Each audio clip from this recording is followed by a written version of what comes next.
આપણે બનાવશું આજે વેટ લોસમાં ખવાય તેવી ભેળ આપણે મમરાની. તો જેમાં ચણા બાફીને લીધા છે, એક મરચું છે, એક ડુંગળી ને એક ટમેટું. ને હવે આપણે નાખશું સેવ મમરા. એકદમ આપણે સાંજે લઈ શકીએ આવો એકદમ હળવો નાસ્તો.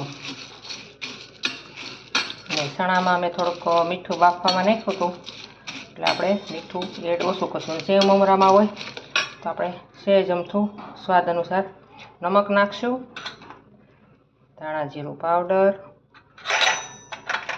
ને લાલ મરચું પાવડર, ને આપણે લીંબુ નીસવશું. એમાં જો કોઈ ખાંડ કે એવું ન આવે શુગર એટલે મસ્ત લાગશે. એકવાર ટ્રાય કરજો બધા.